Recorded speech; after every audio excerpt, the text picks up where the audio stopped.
Assalamu alaikum wa rahmatullahi ta'ala wa barakatuh. Aujourd'hui, on verra ensemble le deuxième paragraphe de notre cours, les nombres premiers entre eux.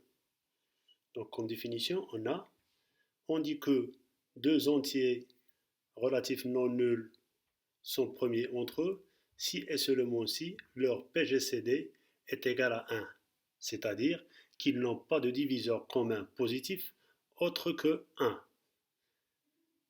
Donc, dans l'application, première application, vérifiez que 195 et 232 sont premiers entre eux. Donc on doit montrer que le seul diviseur commun positif, c'est 1. Par exemple, une méthode parmi d'autres, on décompose 195 et 232 en facteurs premiers. Et on remarque bien qu'il n'y a pas de diviseur commun positif autre que 1. La deuxième application, la question c'est de montrer que n puissance 3 et n plus 1 sont premiers entre eux.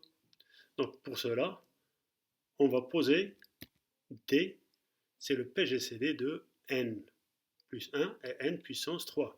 Donc forcément c'est un nombre positif. Et on va essayer de montrer que D est égal à 1. Puisque D c'est un diviseur, c'est le plus grand commun diviseur, donc c'est un diviseur commun, c'est-à-dire que D divise n plus 1 et divise n puissance 3. Et puisqu'il divise n plus 1 et divise n plus 3, n puissance 3, donc il va diviser toute combinaison linéaire de n plus 1 et n puissance 3. Donc, on va multiplier n plus 1 par n carré et n non cube par moins 1. Et qu'est-ce qu'on aura? On aura D qui divise n au carré et D qui divise n plus 1. Donc, il va diviser toute combinaison linéaire de n carré et n plus 1. Donc là, on va multiplier n plus 1 par n moins 1. Donc, qu'est-ce qu'on aura? D qui divise n carré moins n moins 1 fois n plus 1, c'est-à-dire D divise 1, et les seuls diviseurs de 1 sont 1 et moins 1, et puisque D est positif, donc D égale à 1.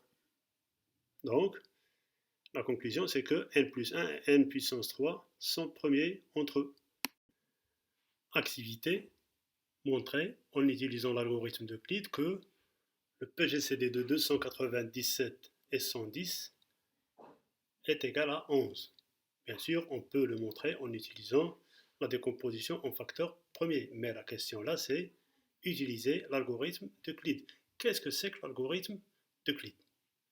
Je vais vous le rappeler, vous l'avez déjà vu, en tronc commun même. Donc qu'est-ce qu'on a? On a A égale à BQ plus R. Si A égale à BQ plus R, c'est-à-dire j'effectue la division euclidienne de A par B, le quotient c'est Q et le reste c'est R. Et on a le PGCD de A et B, c'est le PGCD de B et R. Le PGCD du diviseur qui est B et le reste qui est R. Donc l'algorithme consiste à effectuer des divisions successives. Chaque fois je divise le diviseur par le reste. Et je commence par diviser 297 par 110. Le quotient c'est 2 et le reste c'est 77. Je refais une deuxième division euclidienne, mais cette fois 110 par 77. Le quotient c'est 1, le reste c'est 33. Je refais une troisième division, je divise 77 par 33. Le reste c'est 11. Le diviseur c'est 33. Je refais une quatrième division, 33, je le divise par 11. Le reste c'est 0.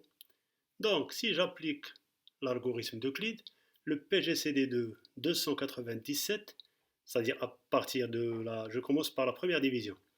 Le PGCD de 297 et 110, c'est le PGCD de 110 et 77, et qui est le PGCD de 77 et 33. Et à partir de la troisième division, c'est le PGCD. Le PGCD de 77 et 33, c'est le PGCD de 33 et 11. La quatrième division, là où le reste est nul, donc ça veut dire que 33 est divisible par 11, c'est-à-dire que 11 divise 33. Donc si 11 divise 33, donc le PGCD de 33 est 11 égale à 11. Donc 11, le dernier reste non nul, c'est le PGCD de 297 et 110. Donc pour la deuxième application, première question, on a utilisé le même principe, le principe d'Euclide, de l'algorithme d'Euclide. Chaque fois j'écris A sous la forme de B cube plus R, 21n plus 4, c'est 1 fois 14n plus 3 plus 7n plus 1. Donc Q c'est 1 et R c'est 7n plus 1 et B c'est 14n plus 3. Et je refais la même chose jusqu'à voir le PGCD de 21n plus 4 et de 14n plus 3, c'est 1. Pour la deuxième question, on a utilisé des combinaisons linéaires. Si D est le PGCD de 21n plus 4 et de 2n plus 1, donc D divise les deux nombres, donc il va diviser toute combinaison linéaire de 21n plus 4 et de 2n plus 1. Et on doit chercher une combinaison linéaire convenable, une combinaison linéaire qui nous débarrasse de n. Donc on multiplie par 21 et par moins 2. Et par la suite, c'est t qui divise 13. Et puisque 13 est un nombre premier, donc on a deux valeurs possibles de t, 1 ou bien 13. Pour la question B, d égale à 13 si et seulement si 13 divise A et 13 divise B. Donc vers la fin des équivalences, 2n est congru à 12 modulo 13, 8n est congru à 9 modulo 13. Donc pour résoudre ce système, il y a plusieurs méthodes. Là, j'ai proposé de le résoudre en utilisant les tables de multiplication dans Z sur 13Z. Donc pour le premier tableau, c'est la ligne de 2. Donc n égale à 0 bar. Donc les valeurs possibles de n dans Z sur 13Z, ce sont de 0 bar à 12 bar. Et je calcule chaque fois 2 fois n. La même chose pour la ligne de 8. Je calcule 8n pour toutes les valeurs de n, pour toutes les classes d'équivalence. Et on remarque que 2n est congru à 12 modulo 13. Donc j'ai 12 pour la valeur n égale à 6 bar, c'est-à-dire 6 modulo 13. Et la même valeur 6 modulo 13, c'est là où j'ai 8n est congru à 9 modulo 13. Et c'est la seule valeur commune. Donc, les valeurs possibles de n, ce sont les entiers qui s'écrivent sous la forme de 6 plus 13k, c'est-à-dire congru à 6 modulo 13. Donc, vous pouvez arrêter la vidéo et analyser les passages un par un. Activité, on a le PGCD de 297 et 110 et 11. Ça, on l'a déjà montré. La question, c'est de montrer qu'il existe une combinaison linéaire de 297 et 110 qui donne 11, montrant qu'il existe un couple UV d'entiers relatifs tel que 297U plus 110V égale à 11. Donc pour cela, on va utiliser les divisions successives qu'on a vues lors de l'algorithme d'Euclide. Commençons par poser A 297 et B égale à 110. La première division, ça donne, donc chaque fois je vais essayer d'écrire le reste en fonction de A et B. Donc le premier reste c'est 77. 77 c'est 297 moins 2 fois 110, c'est-à-dire A moins 2B. Le deuxième reste c'est 33, donc je l'écris, c'est 110 moins 1 fois 77. En fonction de A et B, c'est B moins A moins 2B. Le troisième reste qui nous intéresse, c'est 11. Donc c'est 77 moins 2 fois 33. Je remplace 77 en fonction de A et B, 33 en fonction de A et B, et j'obtiens 11 qui est égal à 3A moins 8B.